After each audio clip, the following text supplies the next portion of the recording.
What's up, y'all? I'm Max Henry, and welcome back to the Takeoff. Today's episode, we got one of my best friends in the parkour community, Davis Vasconcellos. If you don't know, Davis and Sean and I from Point A have been working on a piece for the last 3.5 years. And it started out as a documentary slash action piece and has continued to evolve as I've become a dad. Sean has changed jobs. Davis has changed jobs. It's been an entire odyssey, and we're really excited to get that out. I have been deep in the weeds editing that piece, just having a blast with it. So I wanted to talk to Davis a little bit about the process behind filming that, what his goals were like, and his mentality behind some of the challenges that he did, which are just insane and were amazing to see happen in person. So we talk about that. We also talk about his perspective on how parkour culture and the community have changed, especially coming a little bit adjacent to his exposure to the skate and ski and snowboard and surf communities out in Encinitas, California, and generally have a great chat about a lot of parkour adjacent things beyond training. So if you're interested in hearing about the progress of the piece that we shot together, that's going to be the first probably 20, 30 minutes. And then we go deep into the weeds on parkour culture, his past in Boston and coming up in that community, how the Boston community has kind of defined this new up and coming alt parkour scene that is really pushing the scene forward here in the US. And we end it with politics because why not? In this day and age, it kind of just seems like it makes sense. And I think parkour is inherently political. Curious if you do too, but let me know. I hope you guys enjoyed this episode. And here's Davis. Davis Vasconcellos, welcome Hopefully. to the Takeoff. We've had a bunch of really wholesome British guests, and so I felt like we needed to get on to update people about how the film is going and also just to do hot takes on the community and the culture.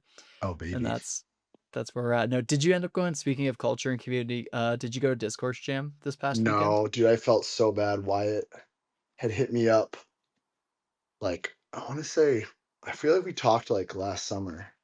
And I was like, I'm down to like MC the beach competition again, blah, blah, blah. And then like a week before, I had just like spaced because I'm like in school, working a lot. I'm like kind of um just in my own world right now, trying to like head down and do a bunch of good shit for myself.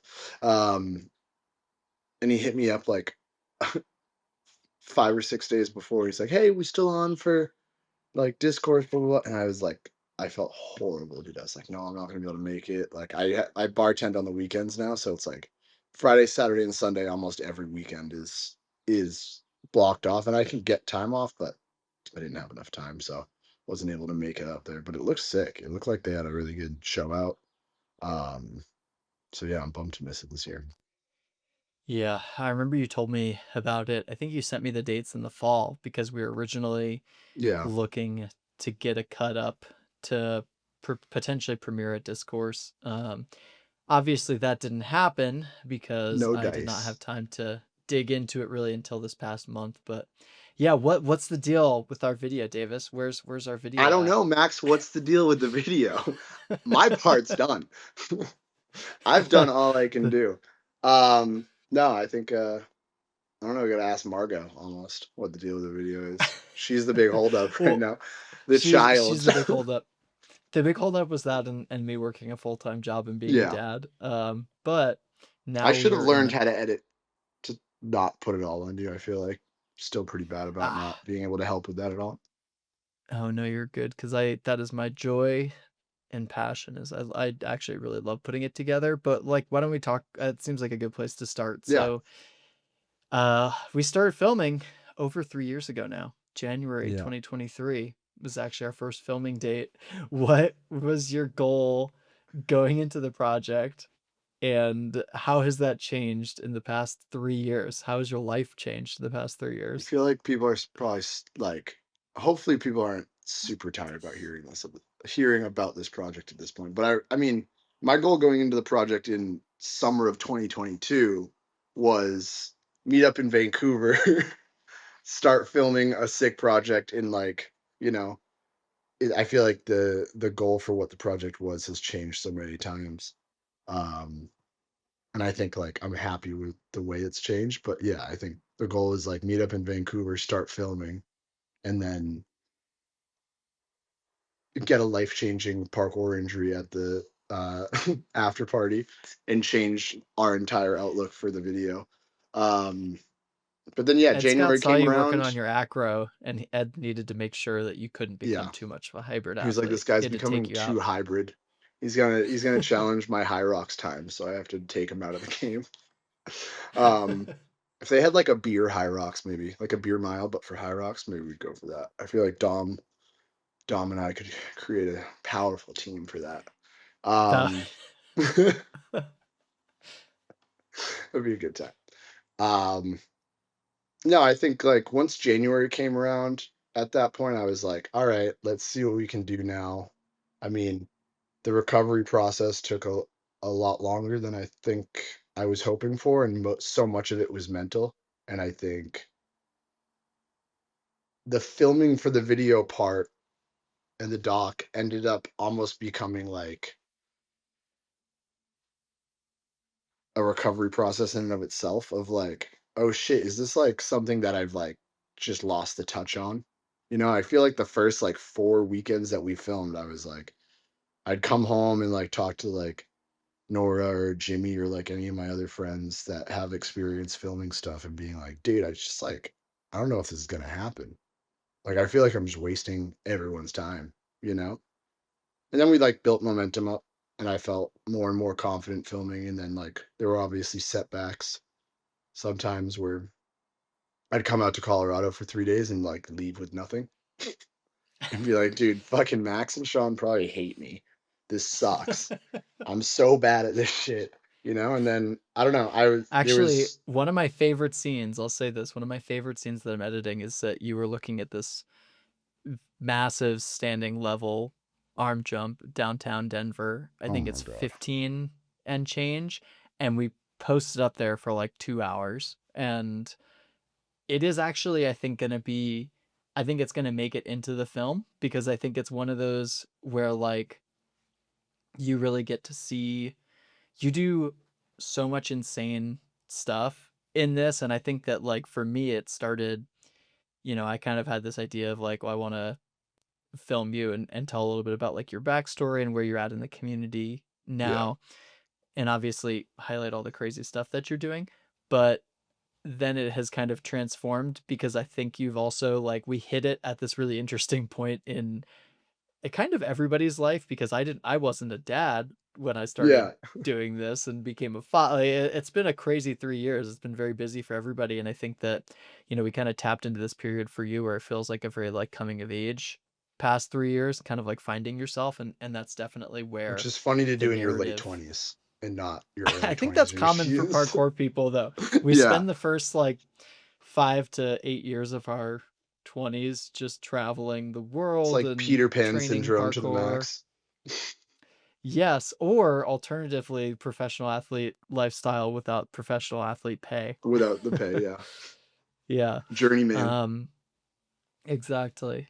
But I really enjoy, as I've been playing around with all the footage and stuff, I think it's good to have a couple sequences in there because there are things that like you send, and I want to talk about the Port of San Diego hurdle pre, which is the closer clip Hmm. that some of the folks who were at Join or Die saw in the action edit. But like that clip in particular, I mean, maybe let's just talk about it because my perspective, you showed me that one from the street. It's kind of like, okay, it looks okay.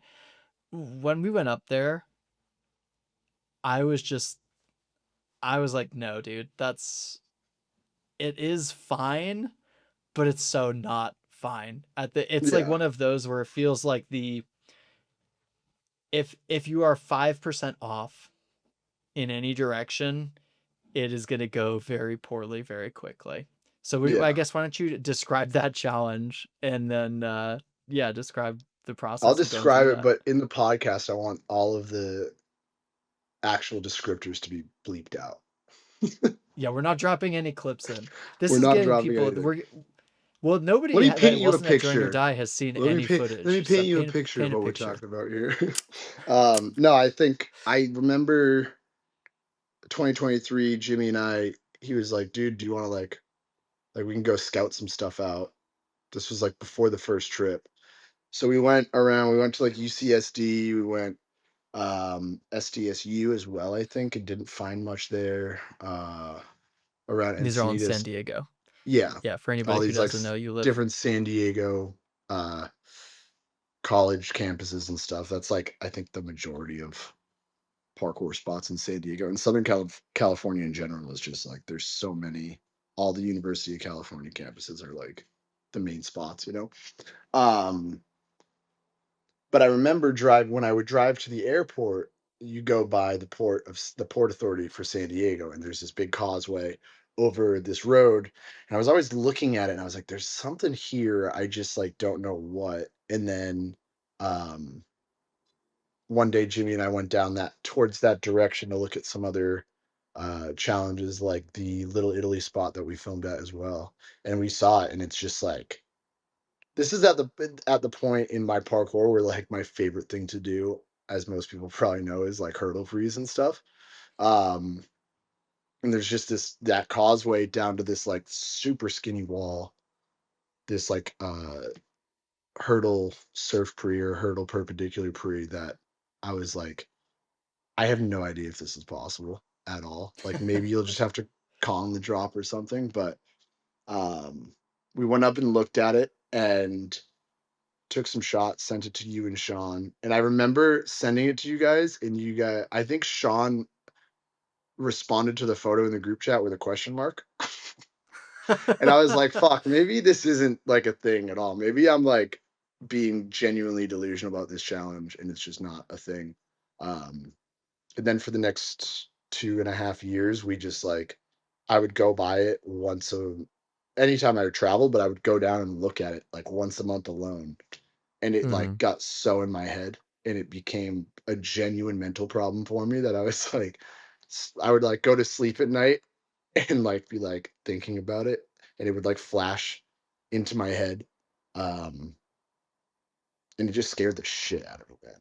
It genuinely scared the shit out of me. I don't think I've been scared by a Well, challenge like that ever. it's probably going for the because maybe I'll throw a still in here to tease the listener and give them a little bit of a bonus. Because even though you're saying people are tired of us talking about it, I don't think that we've actually gotten to talk about it in depth No. much publicly. We've kind of been staying away from it until I had a better idea of when the actual edit would be coming out, Yeah, yeah. which is on the near horizon as opposed to a far event horizon, which is where it was in the past. But I've got We about promise it's close. I have about 12 minutes edited of probably what will be a 20 to Nice. 25-minute final cut. So it's making pretty significant progress. And the causeway where you're hurdling from, like the peak of your jump, you're probably 20 to 23 feet from the ground, I would say. Yeah, there's a lot And of then exposure on it. it's like a 11-foot drop to what is like maybe an 8 or 9 inch wide I beam, Yeah. and then another 10 to 11-foot drop down to the I ground. think the second Like drop I think the second drop is the bigger of it definitely felt that way. I think the second drop's the bigger of the two drops. I'd have to it look was at it so again. big that when we were there in person, and even when you prepped it, like I didn't you have to wall run to get to the rail that you're Yeah. hurdling over, which is it's insane. Like Yeah, you it's a couldn't even wall you run can't even up to the reach it, top. Well, it's yeah, and it's then you two, have to but like clear the that. ledge you're landing on, you're like, it's not just like a hop up. It's proper. And I Yeah, remember when I the first scale looked of at it, it, like seeing your body.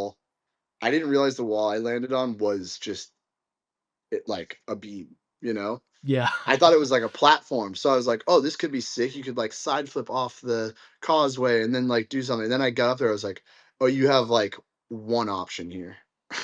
You know, there's nothing Yeah. else to do here. Um, Yeah. that shit felt, yeah. I Yeah. mean, The I've airtime never in it, prepped like something that many times. I know that. when you Normally finally it's like sent it to, three oh my preps and you're like, all right, let's do it, you know? yeah. I I expected you to call it many times, honestly, because it again took like 2.5 hours. But Yeah. that was also like we'd had a few really good back-to-back shooting weekends, and the whole thing, other than your Well, health, I that mean, day, we got 2 clips that day already, you yeah, know? So I yeah, was we like we had a ton of momentum. we had a ton of momentum, but I also, like there was that voice in my head that was like, "Dude, you've done enough, man. You can come back to this again." But I knew, I was like, "If I walk away, I'm never doing this." You know? And I think, like, I came as close to walking away from that mentally. I went the same distance as I did for the arm jump in Mm, Denver that I never actually did. But Alex was there. My friend Alex Malik was there, and he like put the camera down for a bit. I was like at the other end of the causeway, like just sitting there, like freaking out. And Alex came over and like kind of talked me off the edge. And he was like very like passive about it. He wasn't like, you should do it, you shouldn't do it. He was like, do whatever you need to do. But he like sat and talked with me for 10 minutes. And I think I went back after that, did one more prep, and then just we got her done. Felt yeah. really good. Yeah, what was the switch that you feel like you were struggling to flip that works? Like, do you feel like you can articulate the difference? Because your style is so impacty and it is so like send heavy. There's Hmm. not a lot of things that we did, especially for this. Kind of the point of this film was that, as you articulated, like you didn't want to do stuff that you could really prep. Like it had to be Yeah. Uh, done or not done. yeah. So Well, how? I've always liked that aspect of parkour, like the high exposure stuff, a lot of airtime. You know, I think it's part of it. I think is it's always been like I'm not super good at the acrobatic stuff. I'm not a flexible person by any means, you know. So it's like a lot of the more low impact acrobatic stuff that is really impressive is just like it hurts for me to do it more than like the impact stuff in a lot of funny ways. Um, but I think when we were up top, I was going through this thing in my head that I had been going through the entire time we were filming, which was like before the injury, I would be able to like show up to a spot, find something to do, and like my ability to commit was so much higher. But I had this like feeling of like fragility after the injury, which I think in filming this video part, I have been able to shed, which has been really meaningful for me in all the other sports I do in jujitsu or surfing or lifting and parkour still. Um, and I think that challenge for me represented in a lot of ways like, uh, are you still able to do the things that your ego tells you you can? You know? Um, Yeah. and I think I had to, for my own sake, like I got to a point where I was like, you have to just trust yourself here, you know, because you haven't trusted yourself on like any of the other challenges you've done for this video. I mean, you have in some ways, but like I felt like I had let myself down on so many different other occasions filming for this video, and I was getting to like a breaking point where I was like, I think certain parts of the video felt dishonest, you know? And I didn't Hmm. that was like the opposite of what I wanted to do is I wanted to make something that felt honest and vulnerable in a way. And I think like that was so much of the fear about that challenge was wrapped up in that belief of like you're lying to yourself. You're lying to everyone who's gonna watch this video about like who you are, like what you do, you know? So that challenge really represented, I think, like uh that struggle for me, you know? Yeah. What was the lie that you feel like you were art articulating, or like what was that falsehood that you feel like that challenge defeated? I think it's just like the separation of like who you tell yourself you are versus like who you are, you know? And I think I Hmm. like wanted to tell this story of like uh I don't know, it's hard to be very explicit about like Like, I'm the type subconsciously. of person who can commit to this type of Yeah, challenge, like these types yeah, of and I challenges that think I'm looking at on the screen. yeah, exactly, and I think for the majority of my career, I didn't have doubts about that, and then, like, a lot of the challenges I set for myself when I wasn't, because a lot of the scouting we did for this was, like, before I was even, like, cleared to jump again after the injury, so Mhm. I was like, "Oh, we're gonna do this arm jump, we're gonna do this, blah, blah, blah," because before I know I could just show up and do this stuff, you know? And, like, Mhm. and then afterwards, after you get healthy again and you come back or you get to some semblance of healthiness again and you come back, it's like your your eyes feel bigger than your stomach in a lot of ways, you know? And, Totally. yeah, so I think that was kind of the main thing. Totally. And How's your health feeling these days? oh, I feel so good. I mean, like, little You're little looking things here strong. and there. Dude, I'm having so much fun lifting. Like, it's been such a treat to have. I was doing the Angus Bradley program for a bit, and now I'm back on the Joe Rizzo program, the Long Island Boys program, which is super fun. I was doing programming with Joe for a while. Um, They're from Staten. I'll say that because they'll be oh, very I'm mad if I sorry. don't correct you.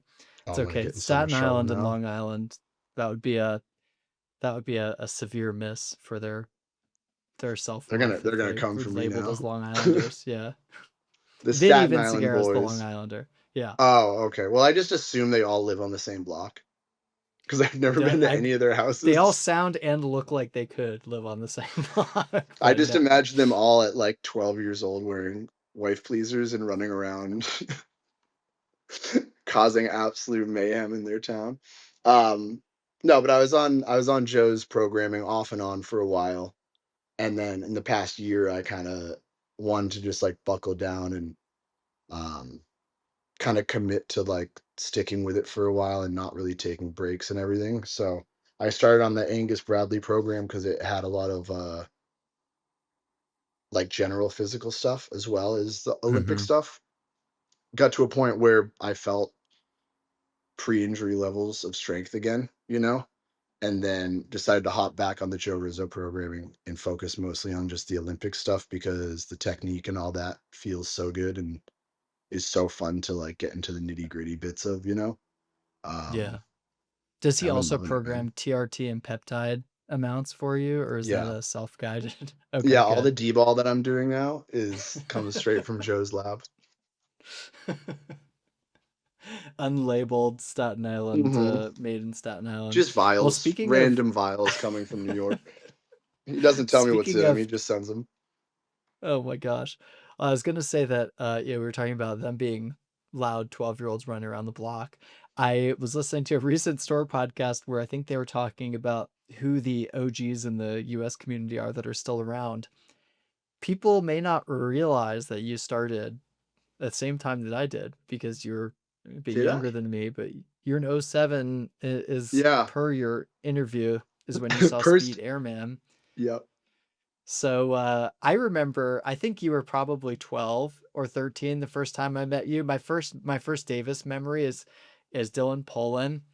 I think I just saw you run somewhere screaming, and I was like, Would this have who been at is this? Nessa? It was either at like a late night Nessa at one of the first Hubbables, I think. Yeah. And Dylan just said something along the lines of "Get the fuck out of the way, seagull."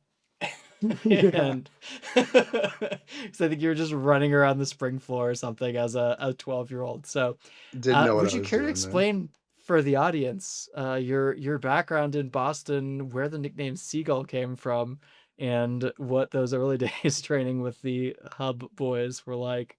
Yeah. Oh, man. So, yeah, like I said, 2007 saw Speed Airman, and I'm pretty sure that's the first recorded video of me doing parkour. It's like a old home video. Our parents have hours and hours of old home video, like VHS recordings from The the viewer will get to see 2000s quite a in. bit in the Yeah, oh upcoming boy. feature film. Scary. Blunder years to the max. It is funny to have You and Nora almost all of your both Blender both are years very on endearing. film. Yeah. No, but I started with like my neighbors, just like speed vaults off the porch, step vaults, reverse vaults, like all that stuff. And then um I had pretty unrestricted internet access as a kid, which in a lot of Explains a ways was lot. really bad. A lot of ways was really bad, but also led me to finding the New England Parkour forums. And there was a username that was always posting on all like the parkour forums that I could find. It was Loki Lock, and that ended up Classic. being Dylan Poland. Um, so my mom one day hopped on the commuter rail with me, brought me into town, and I went to the Chinatown spot in Boston, and it was Dylan, Curran Ferry, and a bunch of other guys that were just like OG Ernest Labonia, like all those guys were there, and they all must have been like fuck 19 at the time, 18 or 19. Um, and my mom just left me with them. And I just trained with them for like a few hours. She like gave me another ticket to get back on the bus on the train back south. Um, and then when I got back, I ended up connecting at another event with Matt Sod and his brother or his cousin rather, David Armstrong. And those guys became like my two training partners. You know, them, Chris Rowan were like we were like the South Shore Three Musketeers training parkour. And I was a loud kid. I screamed a lot, and I just like to like if we were ever at an open gym, I was just trying to like get as high as I could on not drugs, on like trampolines and shit. Um, so the nickname Seagull actually was from Matt Sod. He gave me that nickname, him and David, um, and it became my password for everything. Not to this day. I've changed my passwords recently, for the record, but Well it was played. my password for everything for a decade or more. And it was definitely like the endearing older brother nickname that I got from all of the Boston parkour OGs. Yeah, that the clip that people might remember is the one where you don't hit your balls on the Yeah, like anchor thing, just which dripped is out in triple iconic. XL sweats and a Neff beanie. It was like with phase on it. It was like the most zoomies parkour kit anyone's ever seen. It it really was, and I it's funny because there's something it was a ridiculous period of time that the fits in general, and I'm this is it's really funny because I got to talk to Nora about this quite a bit while we're Yeah, making the film and get her perspective on the parkour fits, but there's something even more ridiculous when you're watching a 12-year-old wear triple XLs and you were also just so scrawny and yeah. like I don't know. Yeah, it's very funny because it looked dumb enough with adults, but then seeing a kid do it also, you're like, oh man, this is maybe a very interesting time to transition to a little bit of your hot takes on parkour culture. Oh man, How how do you feel like the people are gonna clothing hate scene this part. has evolved? Well, here's the thing. With this has been a really what I've really liked about doing this podcast so far is getting to talk to people, and a lot of people have kind of the same perspective on what the community should do to grow, and a lot of that ends up revolving around like storytelling and lifting up the culture and sort of like what the Yeah. core culture of parkour is. So I guess maybe that's a better question is like to you, how has the core of parkour culture changed from Boston days? What was your experience of core parkour culture then? And what do you feel like it is now? Um, I mean, core parkour culture back then, I feel like was for me, so much of it was like built around like Mirror's Edge and District 13 and like a lot of like it was a time in parkour when parkour was having like a moment.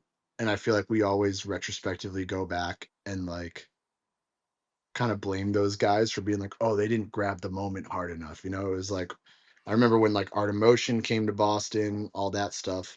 Um, Yeah, 2010, Art of Motion was in Boston and Tampa, and yeah, MTV Ultimate Parkour Challenge had just come out. And then we had Jump City, Seattle, all within like a 14-month period in the yeah. US. And I think for me at that point, 2010, I mean, I would have been 13, 14. I remember being like, oh, this is going to take off. Like, we're going to run with this. And then, like, as we all saw, it kind of like petered out. And I think like there's definitely a bit of like culture vulturing from places like Ninja Warrior, um, and stuff like that that happened.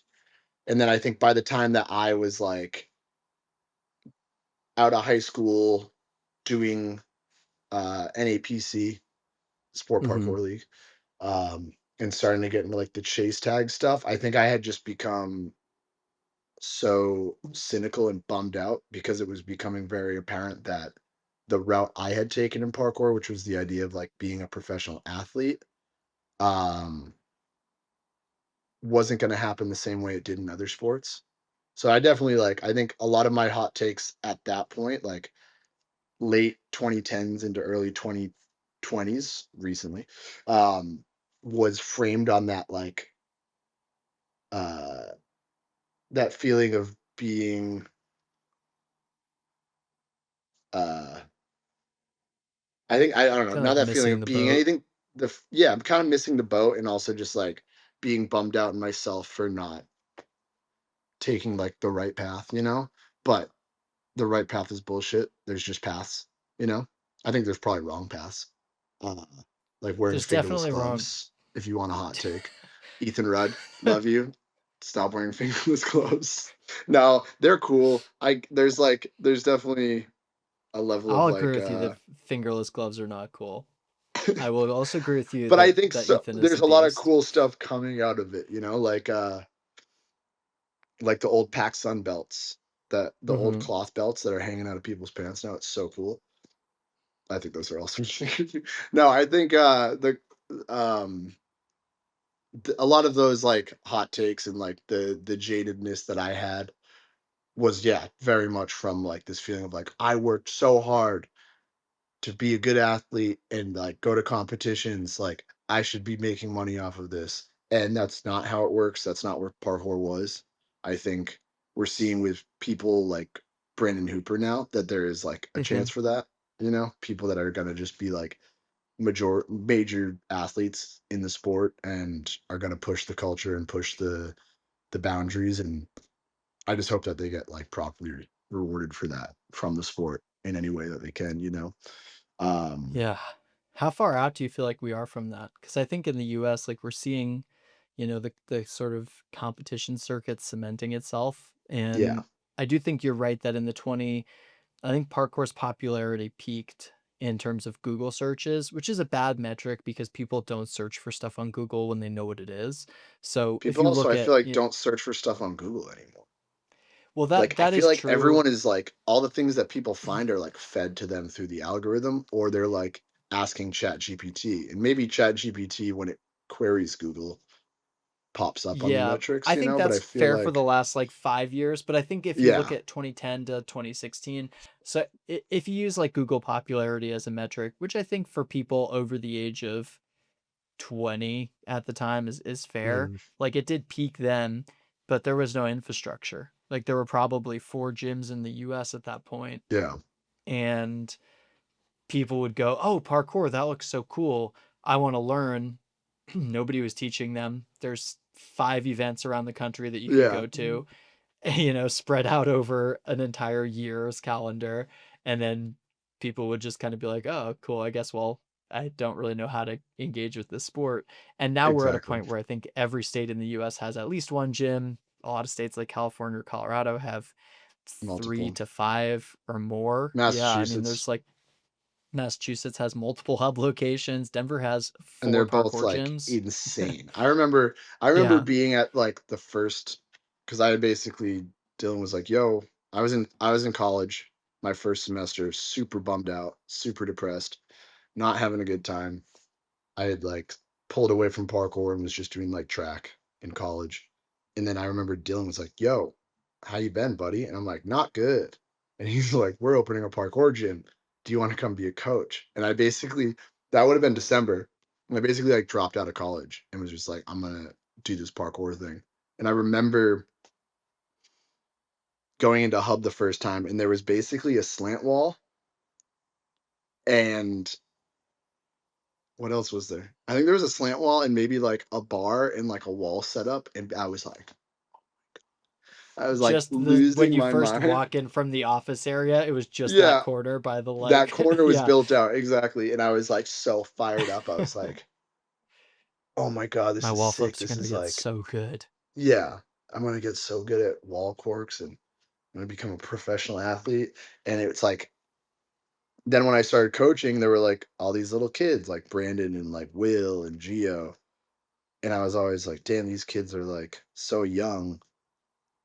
And I remember having this thing of being like, I'm going to be like 40 by the time these kids are my age, which mathematically doesn't make sense, but it's like the way my brain looks at it. And now I'm like still physically feeling the same way. And all of those kids are like men now.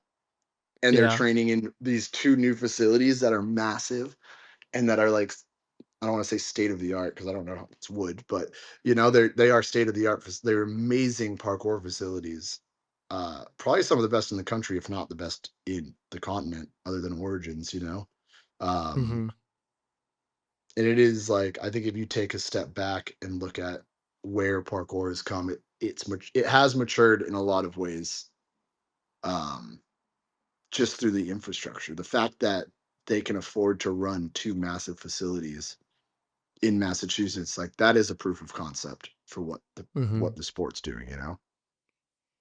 Yeah, something that we talked about in a lot of the interviews for the film is the lack of industry or the lack of Yeah, opportunity to diversify industry around parkour and how much of a yeah, challenge it is because we don't need physical infrastructure to practice. Like we don't have decks, we don't have a board or anything that you need to sell for somebody yeah, to do the sport.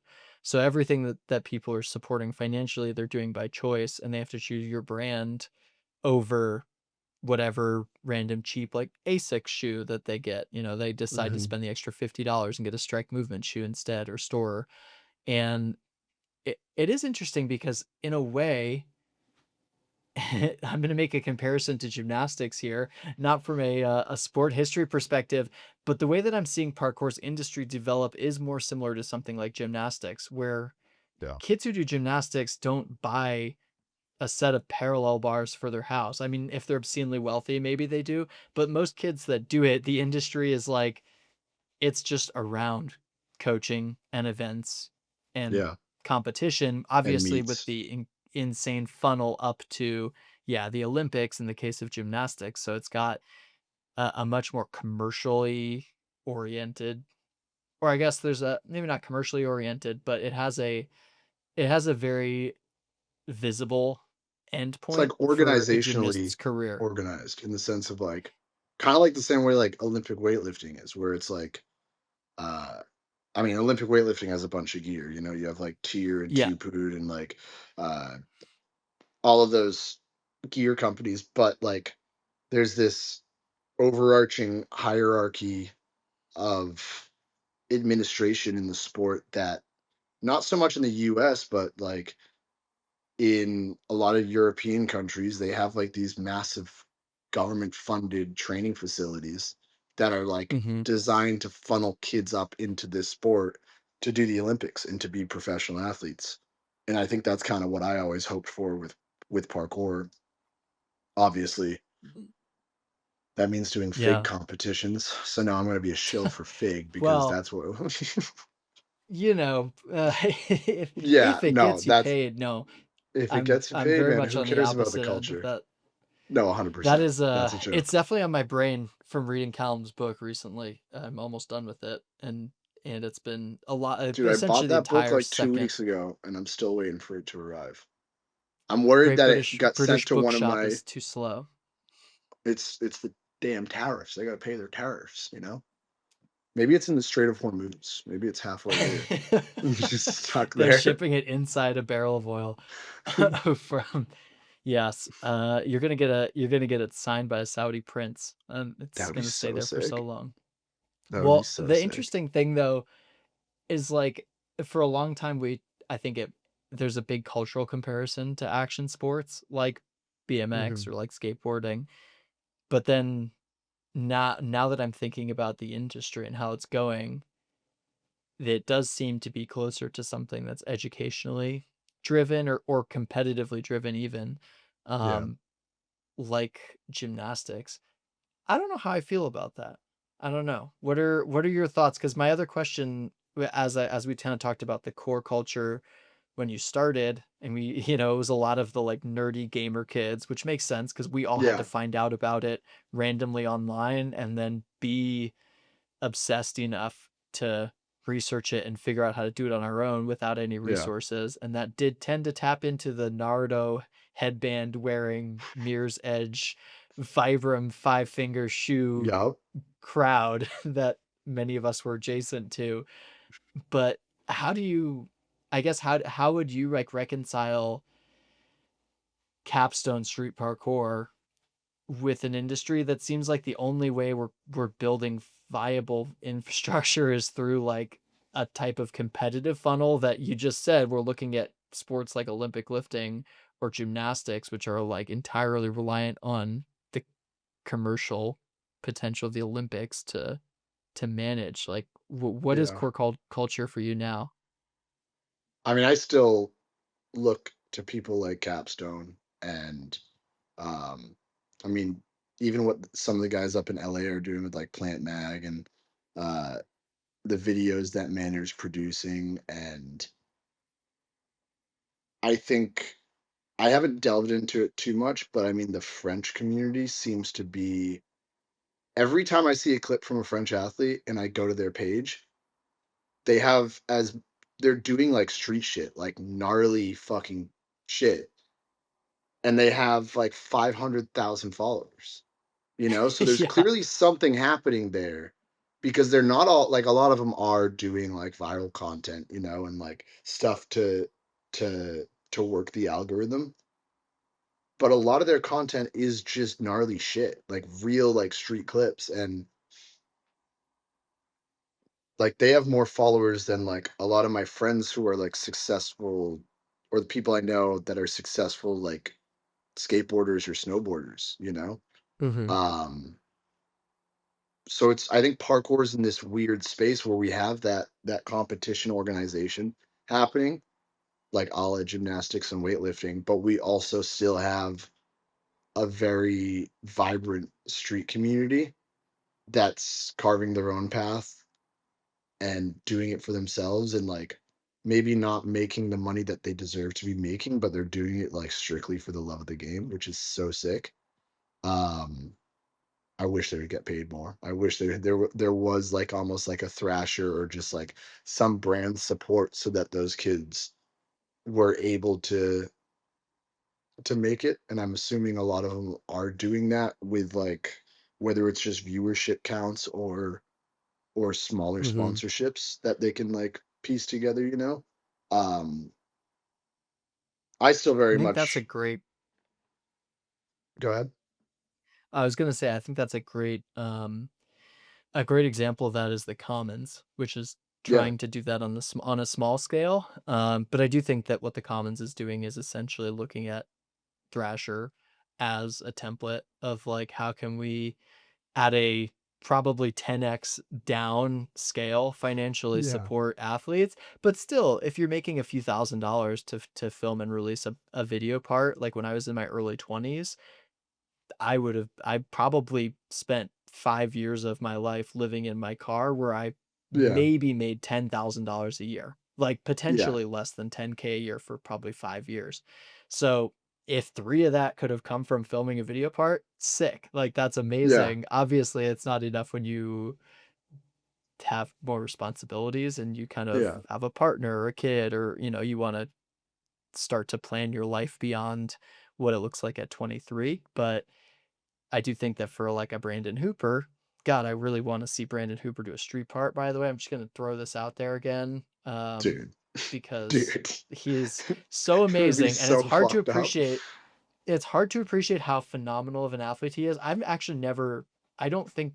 that I've consciously met him. And like we may have Really? run into each other at an event, but I don't think that I've ever been like, There's "Hey, probably nice to like, meet you."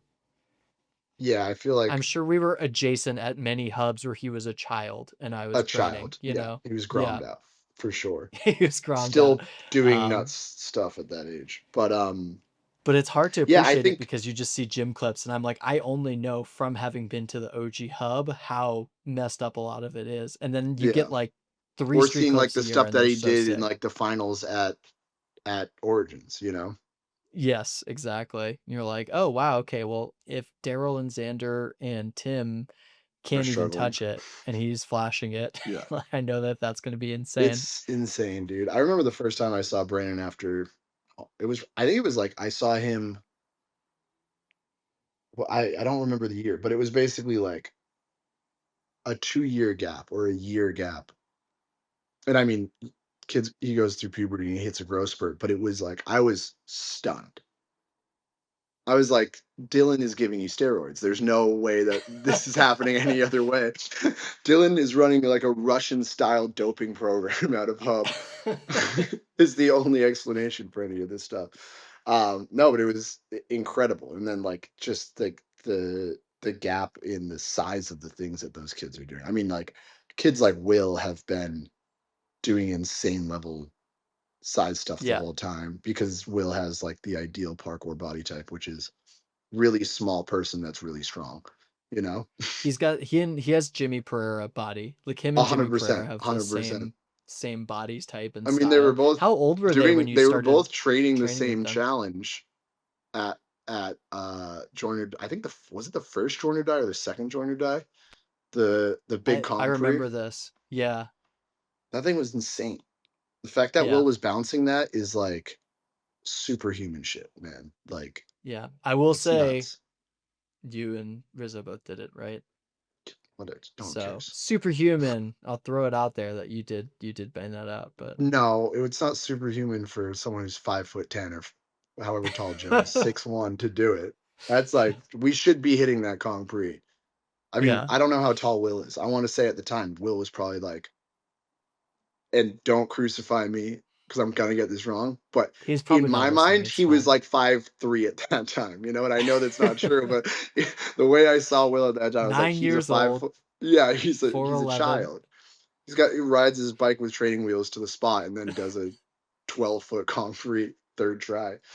Um, Uh, but to go how back to old like were they when you started training with them before I just am curious. when I was coaching, I mean, they must have been, I would have been like 19, 20, 21.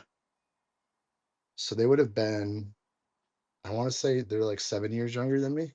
So they would have Okay. been like 12, maybe I should 11 or just get 12 at that time. Brandon and Will on on the I don't know. podcast and do Yeah, one with they them. they need Yeah. to be doing the circuit. They're coming of age. You guys There's really had only to bring one, them there's on only now. two now. They can either do store or here. So there's actually True. a lot Yeah. of other podcasts, interestingly, as I've done this, that I think have just like they get shared in their micro communities. So Yeah. Ramon from has one, Georgia Donati Clark has one. So I've been Hmm. getting to listen to more, but it was like until I started doing it, I kind of only I was like, oh, that's the London kind of podcast, or Yeah. like, oh, Yeah. that's the Belgium podcast. It's all like the Um, local little Sorry, I interrupted you as communities. you were going No, into no, no. the I was just gonna bring exactly. it back to the like the core community today is I think there's it almost feels like there's like three of them, you know? It almost feels like there's like the mainline competition people that are doing like SPL, Project Underground. And I mean, all of those people are competing in street stuff or like doing street Mhm. stuff too. But then there's like, yeah, a lot of like the street parkour stuff that's going on that a lot of those people aren't competing, you know, like Noah and the Commons and David's like their crew, the massive crew out in Boston. Um, all of the assorted European street crews, like the kids in Germany, Yeah, um, GFAM, Kippa. GFAM, all those people, Avanti Garda, you know, like Mhm. all those guys. And then there's like the Fig people that no one knows about. Or in DK, you know? And Shea Rudolph. And Shea Shea Rudolph, Rudolph. who Yeah, but those are it's like the basically those are Shea and like the Ellis are who I tune in to look at their runs from Fig. I'm yeah, like, but what did they're Shea like I do? What did still Ellis do? associate them with mainline, and I'm Yeah, not gonna call agreed. Fig when I say mainline, I mean, yeah, like Project Underground, They show up to like the the other US. events as well. They show up to Fig because 'cause they're getting that bag, and I don't really blame them for it, but I don't think they, like, represent that as much as what we all see them like, what we all see Fig being represented by, you know? Yeah, Which is like 100%. those DK style, not DD, those DK style lines. Um, so it's weird. It almost feels like, yeah, there isn't a core parkour anymore. There's like three sects, three general sects of parkour. And we're And almost at they're the point. I parkour, think parkour, fig comps, and parkour. parkour free running, and art to the Yes. plasma. Yeah, taking it um, back. I mean, I think soon we'll have to have a civil war about it. You know, we'll all meet up somewhere. I don't know where we're gonna do it, and we'll have like Probably not here an because we may anchor. be in an actual civil war at that point. Yes, So, well, but I but think like we'll see different political factions in the U.S. siding with different parkour sects. You know, oh, like this all is the Zoran actually Mamdani I'm types. We're curious. all going the Zoran Mamdani crew. We're going with the Commons and Capstone. I hope. Otherwise, I'm going to be torn in half. Leftist Yeah, parkour. Yeah. the leftist. I mean, it's the Commons. We got to be for the people. I hope. And then I I was see I the insane so right wing going as Fig, and then yeah. I see like the establishment, the Nancy Pelosi's. Sorry, Renee, but the Nancy Pelosi's of the parkour world are going to be, or of the world are going to be going with the Sport Parkour League. That's how I see the They're division. trying to fix the system from within the system. Yeah, They're not trying to break the system. They're like, and you "No, can't no, do that. You no. have to start It wearing fingerless works." gloves. It's the only way. I was gonna say I hope no this one is actually takes. a totally different hot take. I'm trying to find a place where for my hot takes where there might be more enjoyable to listen to and less annoying to listen to. Well, I was gonna transition you as you were talking about the leftist parkour. I I think you're very vocal about your political beliefs on your Yeah. Instagram for anybody that follows you on your stories, which I appreciate. I have an anti-fascist Anyone who lifting hasn't club. muted me yet? Anyone who hasn't muted you, I think anybody who is unaware that I am pretty far left on the spectrum would Yeah. be probably not paying it a ton of attention. Um, as in, I do think human beings have rights and Yep. deserve to live. To live Um, peacefully. that is far left in American culture at this point. I am curious what your perspective has been because you're adjacent to the skate scene through Nora and Jimmy so much, because you are still so in parkour, even though you're not Mhm. posting a ton of clips, you're obviously like very in the scene still, and you're also seeing fitness and stuff. And we Yeah. may or may not have a private group thread where we get to share some dank memes. What is your take on the on the broification, the manosphereification of fitness? Like I don't I think it's want you to just just fitness. wax I think it's poetically. everywhere. I think it's happening like in every you see it in skateboarding with like the gifted hater stuff. I'm not sure if you're aware of who gifted hater is. Yeah, Um break that down for the listener because I know about it, but I maybe people imagine who are not most in the people skate in community parkour probably probably don't. know at this point, but gifted hater is I don't know too much of his backstory. He's an internet personality, YouTuber who I mean, I came to know him through his like expose on like uh I think it was Supreme. No, it wasn't Supreme. He basically blew the lid off on this like oh, I think it was GX 1000 on what happened with like this skate crew in SF that was like all the kids were basically getting exploited super hard from the owner. They had like a big cult following. They were like have making these skate videos that were like blowing up, and Gifted Hater did like an expose on that. And then more recently he did an expose on Tim Pool, which anyone in the American political sphere should know who that is because he's a dog shit right-wing grifter. um who basically like has tried to align himself as like a skate punk, being conservative is the new counterculture type of guy. and Gifted Hater did like an expose on him and how he's a grifter. And then I think at some point he kind of started just like switching to more of like a grifty style. Like he started like targeting my sister a lot. He did a expose on or a takedown video on Hassan Piker about how Hassan Piker is a culture vulture, which is hilarious. Um, and he has basically this. If you go on like the old Slap forums, which is like skateboarding's version of like the old parkour forums. It lasted a lot longer than the parkour forums did. You just find these like insane comment sections, dude, of people like young skateboarders that have grown up on the Gifted Hater content and on TikTok and Instagram where like no one's a fan of anything anymore.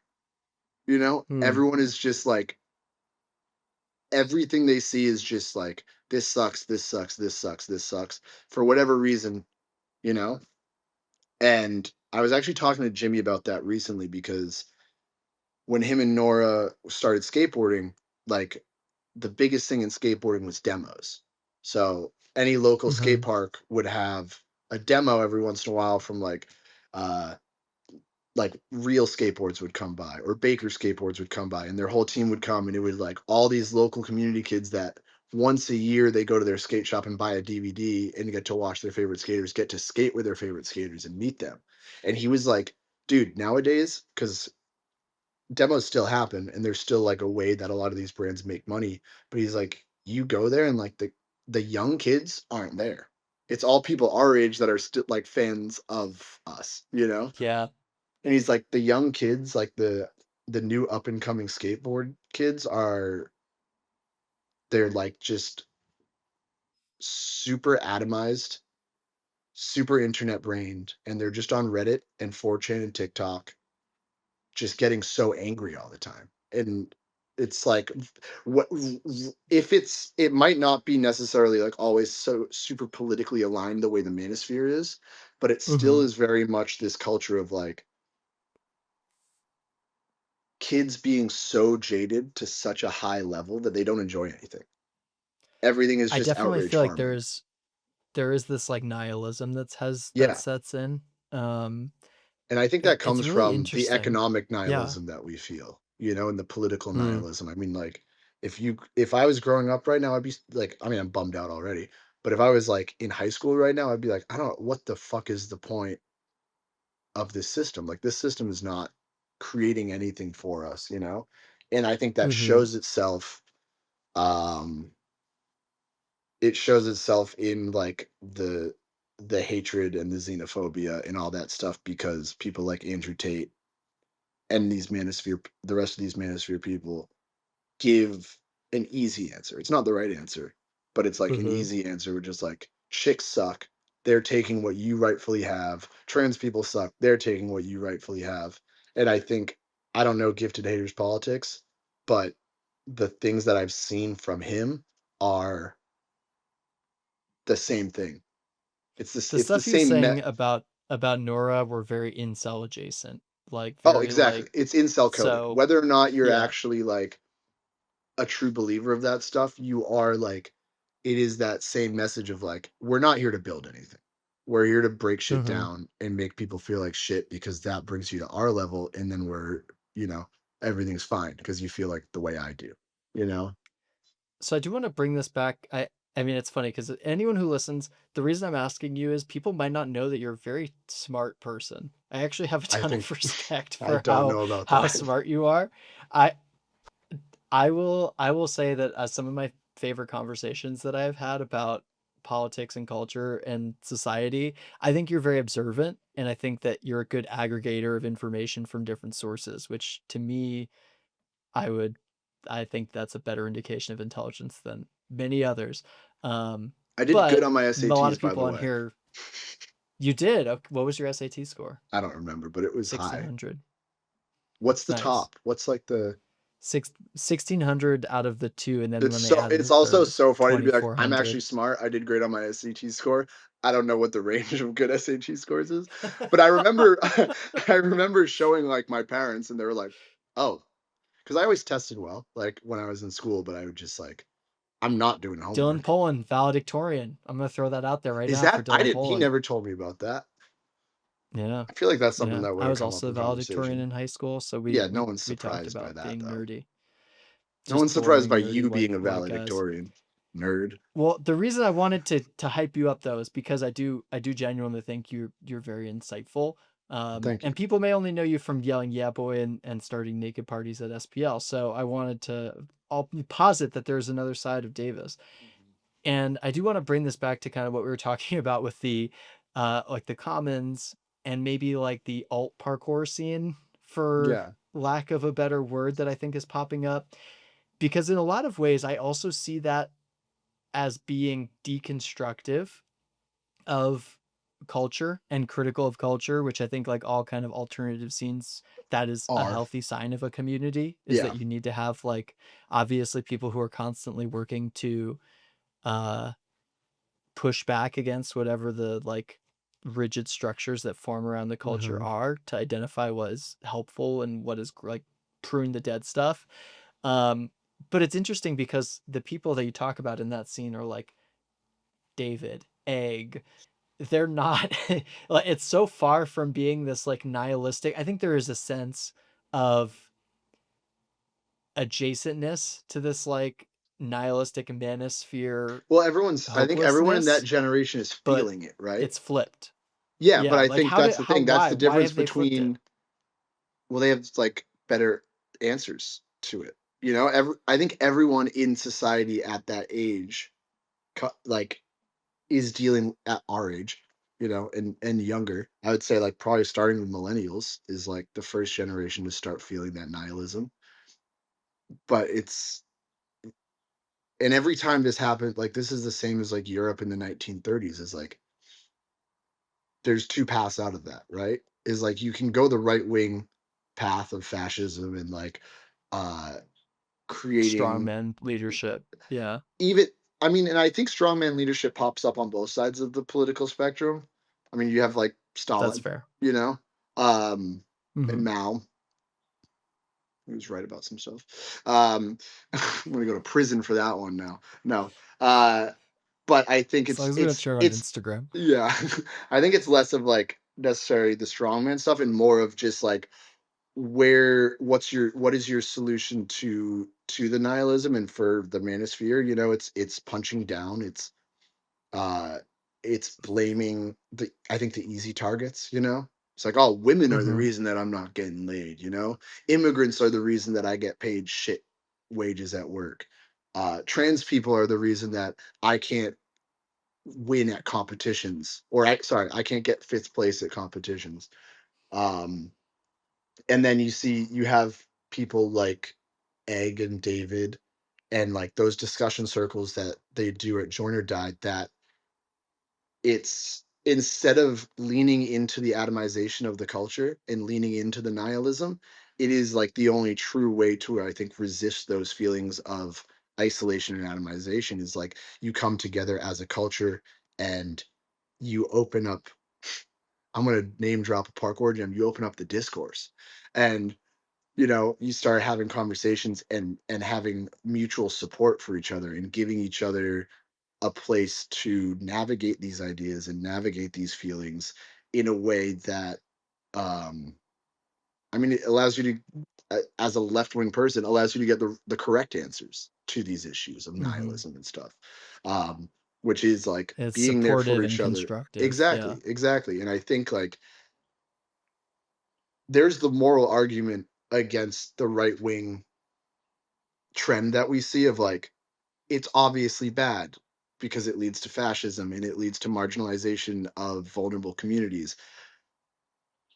But it's also wrong, and like those people are dumb, and I don't think we talk about that enough. Like people like Elon Musk Yeah.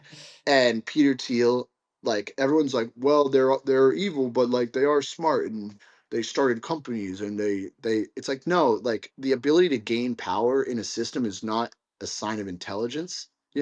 It's a sign of like you understand the rules and you're willing to degrade your own moral standing to win the game. That doesn't mean you're a smart person. Like the rules of the Correct. system aren't that complicated. It's money and power wins. And when you get money and power, you then also get to rewrite the rules of the game. You know, you don't need to be smart to understand that. You need to be uh, willing to exploit those power structures. And if you're not Opportunistic. exactly and opportunistic, and Hmm. also you need to be born into a caste that allows you to do that. You know, but um, I think the flip side of that is like the community focus and like the the more like social positive focus and trying to lift each other up and trying to be there for each other and create mutual aid and create like a more equitable society or egalitarian community in the way that they're doing with the commons. That's the right, it's the Hmm. nice answer and it's the kind way and it's the morally correct way. It's also the better way to structure a society, to structure a community. And I think that if you give any given community those tools the way that David and them have, I mean, they've given the community, but they've also worked with the community to create those tools. Any community is going to be able to fight the nihilism and fight the alienation in a better way than the manosphere does, you know?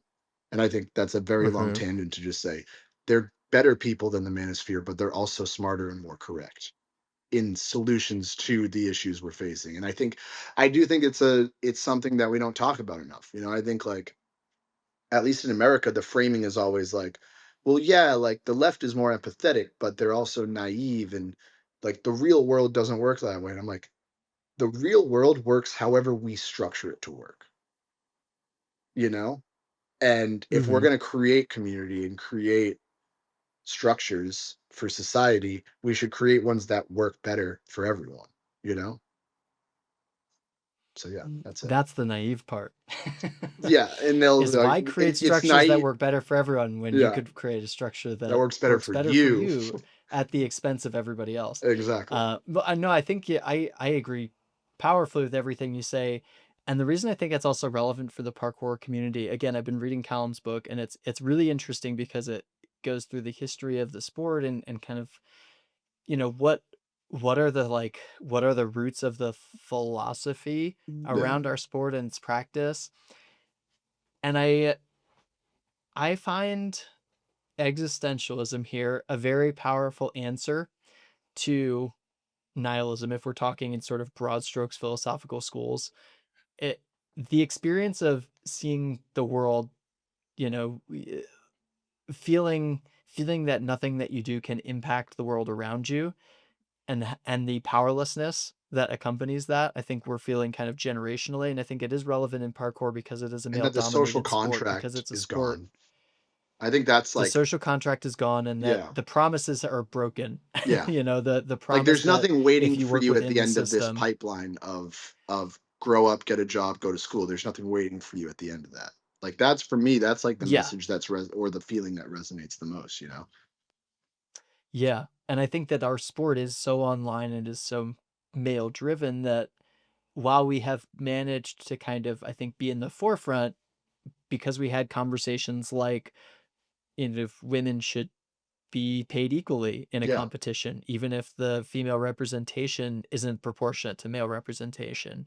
Or, let's talk early about what our inclusion policy is for trans athletes and like get these conversations out and in the community with the people it affects Yeah. at an early stage. I think we've managed to kind of stay ahead of this wave, but I definitely see it starting to trend in the sort of manosphere direction, and obviously people are wading through this content every day.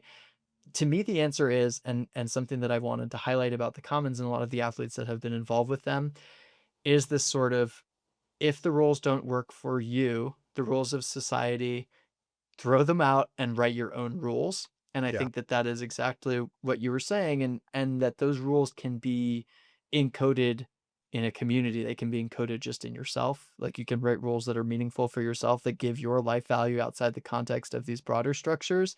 And then you can, in an even more powerful way, right, build a community that shares these Yeah. value structures and creates meaning when you've acknowledged that all the things that you thought had meaning were actually arbitrary and often in a historical context set up to take advantage of you, Yeah. instead of just trashing that and burning everything down, like working with your community to try and decide what those value structures should be that do bring positivity to everybody. So I see a lot of that in the fingerless glove wearing community that the Commons has fostered.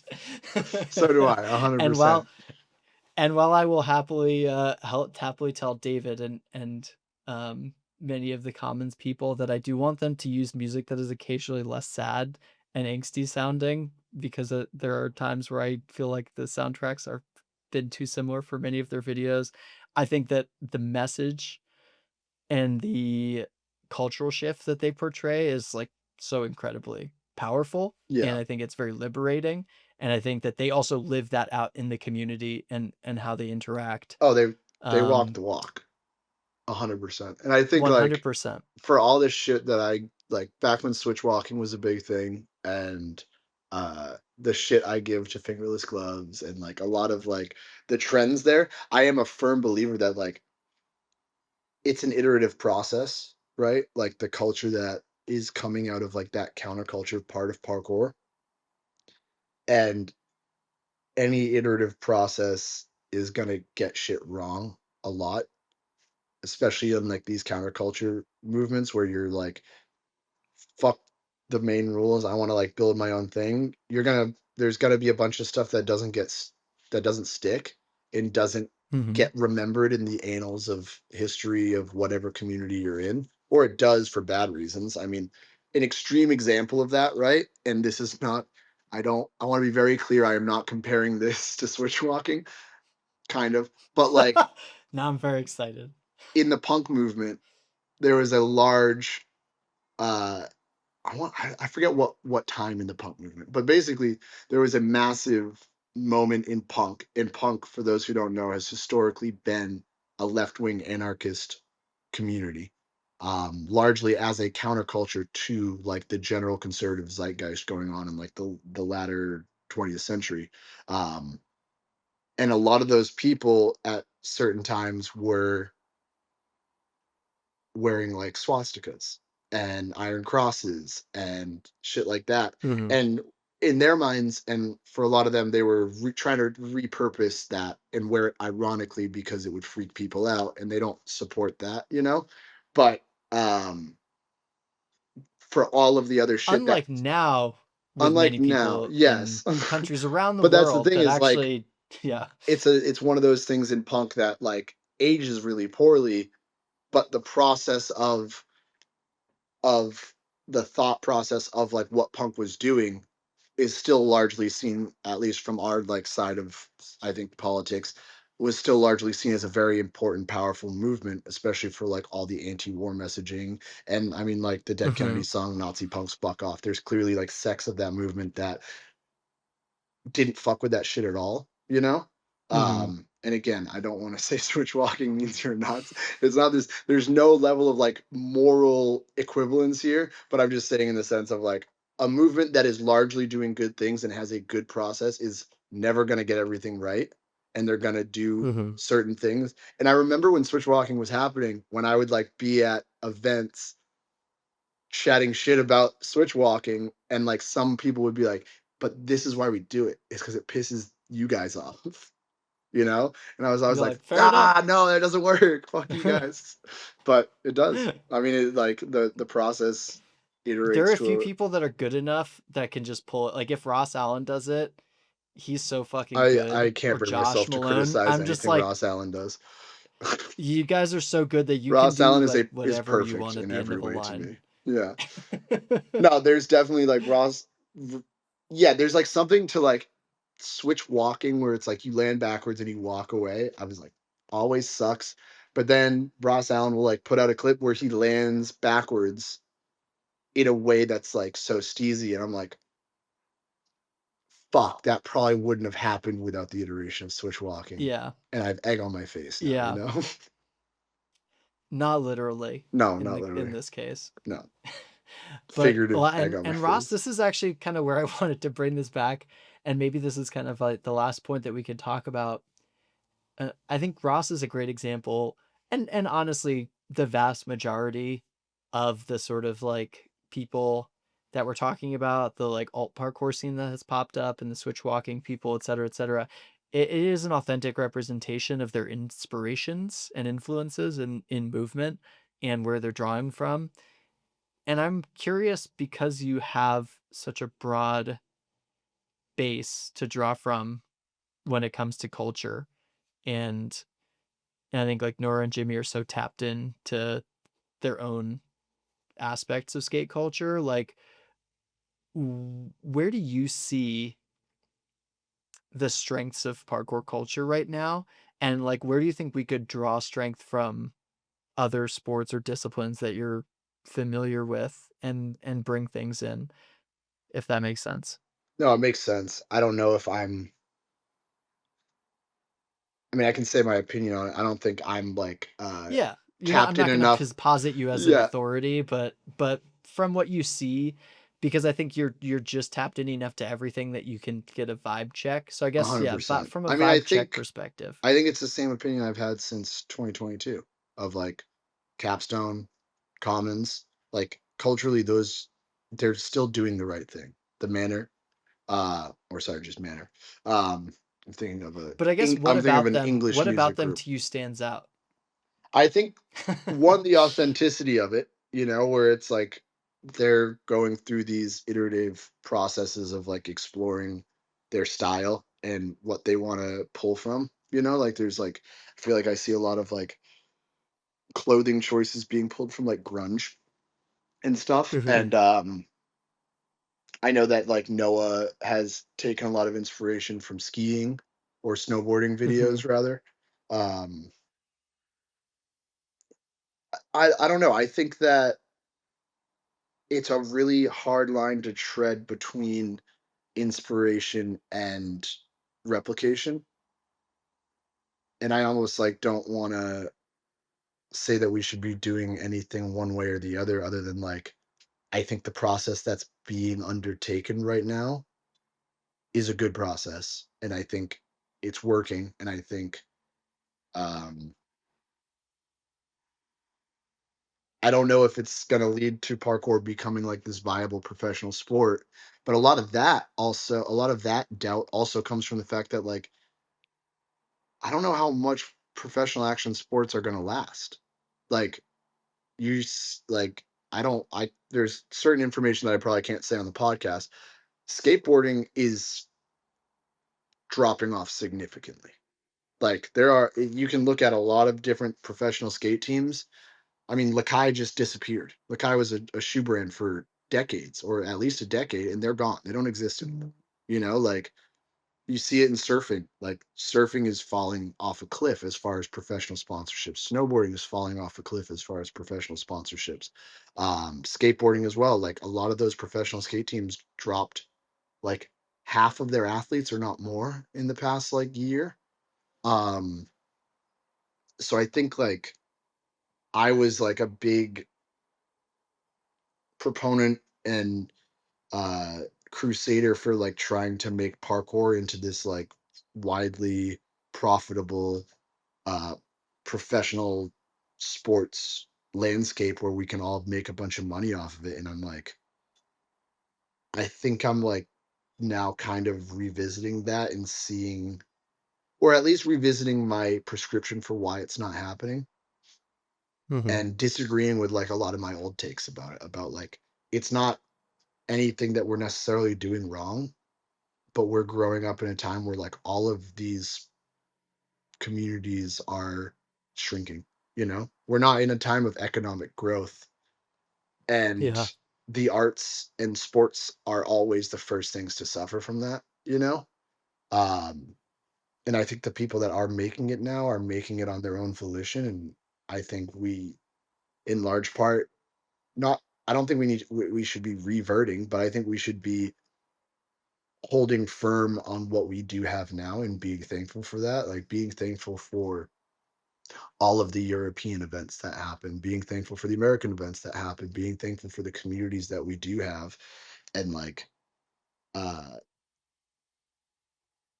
if parkour is going to continue through whatever storm we're in right now, you know, and it's going to come out the other side. And I think yeah, the best way for it to do that is to continue to do the type of things that the people over at the Commons are doing, is like just being there for each other in and out of the sport too, is like being there for each other just Mhm. in life and in the political turmoil that Americans are feeling. And bad news for y'all, Europe's going to be feeling too. Like it's pretty clear where that area is going as well. Like this nihilistic right wing movement is happening worldwide the same way it happened worldwide in the 1930s. Um, and the idea that parkour and action sports are going to be insulated from that is fucking laughable, you know? So Mhm. I think that's just like, I almost don't really have any hot takes. I know that's disappointing to some people. That's an ice cold take. That's I an think ice cold take. this is a cryogenically frozen It's a take. very Is like, sobering. we should probably just keep doing what we're doing and being there for each other and creating these community networks, because like it's not getting better. you know? Mm. Maybe Um so we don't end on that. sorry. Well, I think that no, I mean, I wish that I could disagree Yeah. with what you're saying. It is hard to feel particularly optimistic about the state of where the world is going Yeah. until potentially November 6th or 5th of this year. And then we'll see if maybe there's any room for hope politically. But I also want to point out, I think I want to latch on to what you said at the end there, which is just that our Mhm. energy is not being misspent investing in community. And Yeah. I know that you're not maybe somebody who like casually goes out and trains parkour every day, Yeah. but I do wonder what your take is on the hobbyist, because I think a lot of these conversations, and something that I was chatting about with Callum behind the scenes after reading some of his book and listening to his recent podcast episode with Verky and Phil and Joe and Dom and everybody, is we spend so much time thinking about how can we support people who want to do this full time, which I think is incredibly valid and justified, because that does build a strong foundation. But I also want to ask your thoughts on, what about just the people who are in it for the community? And is it a bad thing? I guess what do you feel like, if it feels like the safest bet is to build community, yeah, how is it to be a parkour hobbyist, and is it worth it? Yeah. I mean, I think most of my time spent in parkour has been spent around like the professionals, like the people that compete a lot, and the people that like travel to like events and are, I think that's just a symptom of the fact that most of my life in parkour, that's what I was. Um Mhm. But I would say in look that at like time, Hubbable, because I think yeah, back but I think mean, back. Mhm.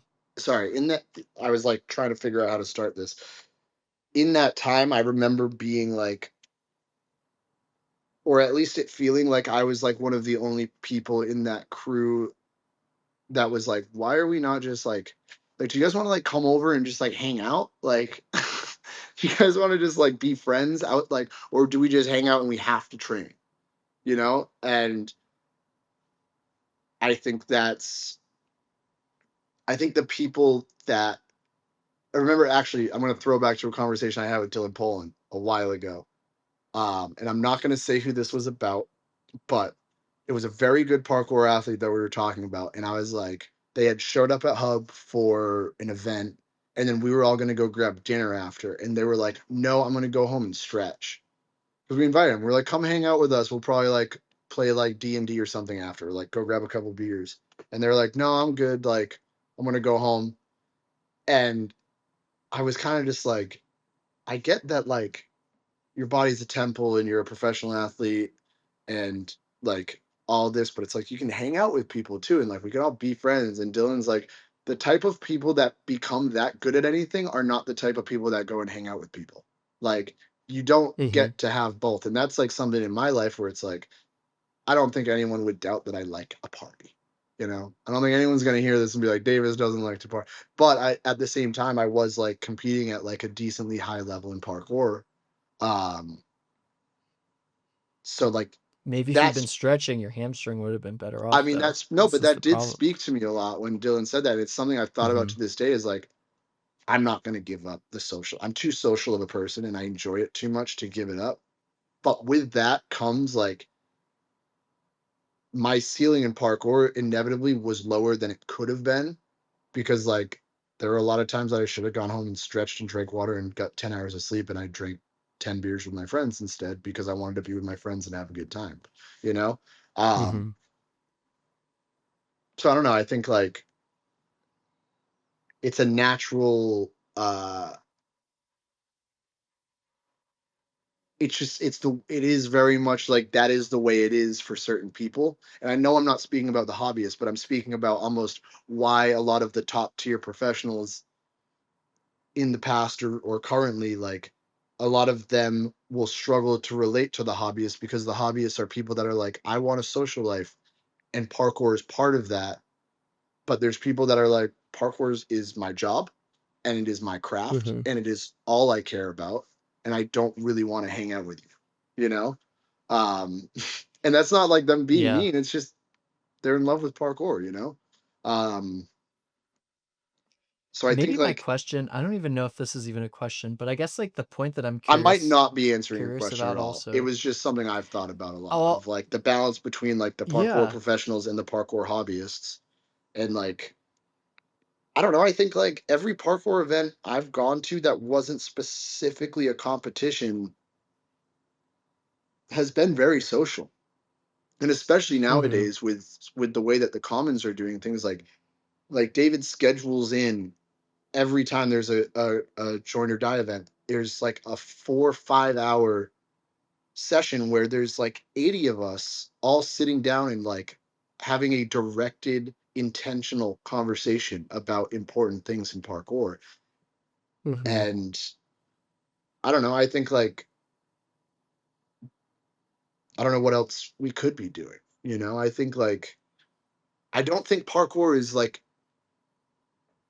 I think parkour is one of the most welcoming communities, you know? Like showing up to a parkour event, I'm not trying to like say that like someone new showing up to parkour is not going to be scared and not like, you know, but it's a lot fucking different than showing up to a jujitsu gym when you don't know what you're doing. I'll tell you that much. Like, it's a lot different than going to a skate park if you don't really know what you're doing. No one, and it's a hell of a lot different than like showing up to a surf break if you don't know what you're doing. Like, there's a level of violence that comes with that, you know, like I think parkour for all of its flaws, and this I might have like a bad take on this or a bad perspective because the last time that I was like a hobbyist or like a Mhm. newcomer in the parkour community, I was literally a 12-year-old child. And I was being like older brothered big time and being brought in under a lot of people's wings, you know? Yeah. Um so I might just not But be a you're at events where you see new people. You see new people yes. go into SPL, you see new people show up at a Yeah. huggable or a join or die, and you can see how they're treated still. So I think your And perspective is I'd not. like to say they're treated well. I mean, hopefully the ones that have met me didn't hate the experience. I'm assuming some of them probably did, and I feel bad about that. But my intention is never to like bum people out. It's to make people laugh at my expense often. Um, so like I don't know. Yeah. I think Well, let me maybe the one thing I want to reframe. push back on from what I've heard from hobbyists a lot, and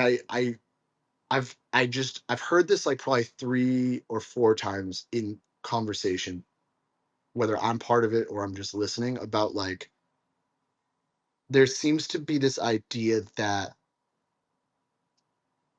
when you show up to an event and there's people like sending a big challenge and taking up space to do like a big challenge that like that's like detrimental to the welcomingness or like that's like somehow like intimidating or not welcoming. And like I don't want to sound rude. I don't want to be a dick, but that comes with the territory of anything. and that's not something that you can or should get rid of in a sport. Like for instance, I've been lifting at a commercial gym for the past 4 years. And recently, like with falling in love with Olympic lifting, I decided to start attending an actual Olympic weightlifting gym. Um, I am the weakest guy in there. Like I went in there yesterday for my first like group training session, and I walked in and I was fucking stunned at the weights that some of these people were moving, and it was so intimidating. And it was like Hmm. there was a level of like almost embarrassment internal that like I need to deal with like the weights that I'm lifting, but like that's part of being new at anything and sucking. And I don't and I don't think there's like a wide movement to make parkour like to like dim that part of parkour and to like make people not do their equivalent of like heavy shit. But I have heard that of like people being like it's really hard to like come to a parkour event and see people like doing really gnarly scary shit because it makes me feel like what's the point of me being here and blah blah blah. And it's like the point of you being here is to like make friends and have fun and get better at the level you're at. Like no, I've never seen anyone pointing at someone who's new and being like, what the fuck are they doing here? You know, like people might get Hmm. mad if you're walking in front of them while they're doing something, but I think that people in parkour are pretty good about communicating that in a healthy way, especially compared to the other sports I do. Uh, and I think that I don't know. I think yeah, maybe we can be more explicit about our welcomingness, but like uh, I don't know. I think it is a welcoming sport, and I think that like the fear that newcomers feel or the bad emotions that newcomers feel are probably less about issues in the community and probably more internal issues that are natural and normal and need to be processed either internally or through coming up and talking to someone and being like, hey, like, it's my first parkour gym. I don't know what I'm doing. Like, blah, blah, blah. You know, like, I've never Yeah. met anyone in parkour that's going to cold shoulder that person, dude. You know, Hmm. especially the like the alternative parkour uh community. Like, I can't imagine any of them ever doing something like that, you know? And Yeah, I again, do I don't think it's know. a better Maybe I'm not solution. answering your question, but that's just like I think where I was going my somewhere mind different, but goes. yeah, no, I think that's a great perspective, and I do think it's good to uh, think about ways that at events, I do think you're right that we often go like, how can we take this thing that seems very exclusionary? It seems like it has a high ceiling for participation, like the classic, like jam spot thing that will happen where it's a bunch of people kind of hogging a bit of a spot. But I Yeah. think that your solution is better. Like you can't shut down. I don't think it is fair or productive for the community to tell people to dim their practice Yeah. down so that new people feel more welcomed. I do think your solution of saying how can we make people feel like they can participate, that seems like a better place to start. So instead of Yeah. starting from scaling down the top end so that it feels less intense, Yeah. have somebody there with a sign that says first time come ask me where to get started. You know, like that is the alternate approach where it's like you're going to coexist in sport with people at all levels. You're going to need to know how to deal with Dom Kong fronting IMAX or people doing dub full in at OMFG. Like that is a part of the Yeah. sport. That is, people are going to celebrate it. It's going to be boisterous and fun, And it should be but because also that's like that's not the where most you're enjoyable intended to part. participate. Exactly. And that Or is but you intended to can. be That's the thing is like there's obviously certain yeah. times where it's risky and you shouldn't, but there's a lot of times where it's like, dude, go get in the crowd and start yelling. Like Yes. you know, That's what I mean like is like get it's meant to be a spectator yeah, thing sometimes, and that not every piece of every jam has to be accessible for everybody. exactly. And in Yeah. fact, that is probably then you're just going to be making a bland oatmeal of an event or a Yeah. practice, as if you try and think about what is the best way that every single person can digest this. And instead you have to just be like, if you're allergic to peanuts, don't go eat the peanut. Like, Don't here's well, the thing yeah. that you can participate in. If you can't If double you don't back, like peanut butter, just don't come to watch the that peanut butter part and jelly happen. convention, you know? Like Well, or come to the peanut butter and jelly convention yeah, and enjoy our assortment of almond and cashew butters that's while you true. watch, Yes. Dom Tomato eat his peanut butter pie or whatever the heck it is in this stretched metaphor. But I think that's a really good place to end, because I I I think that that is a good way to reflect on all the things that we talked about. How to create a community that Yeah, is still able to push its boundaries but can encapsulate everybody and be welcoming. And I think that your point of, like, what can we do to make the underlying vibrance and welcomeness of our community more evident to people yeah, who are maybe coming in for the first time, make that obvious. Don't try and shut down things that might preemptively scare somebody away. exactly. 100%. And also, like, to any hobbyists that are listening to this, like, go talk to Dom. When you get to the gym, Yeah, like, the nicest person. literally, Yeah. like, but that's the thing is, like, I mean, I think I'm a lot nicer than most people who haven't, like, spent time with me probably assume I am, I think there is this, like, uh You're there's one this of mi Margot's favorite people. oh, She still asks what Uncle Davis is doing, and will randomly ask me what Nora's cats' names are on a regular Dodson and basis, so Jackson. she can show off that she remembers their names. Yeah, she Margot's the says that, what, best. go Margot's see so Uncle good. Davis. And then yeah, and then she comes and ignores me for, like, 4 Yeah, hours.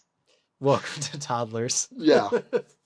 No, but, I think there is this, like this misconception of or this, like, blending together of, like, the idea that, like, the macho, loud, boisterous people are douches and are mean and are not welcoming because, like, that is the archetype of, like, every 90s and 2000s action movie bully, right? And I get why people think that, Hmm. but it's like And the it's not. manosphere influencer that we Yeah, talked for about sure. earlier. Yeah, Yeah. 100%. And I think, like, I don't know. I think it's unfortunate because, like, it is just fun to be loud and, boisterous and all that. Like, I'm not doing that to, like,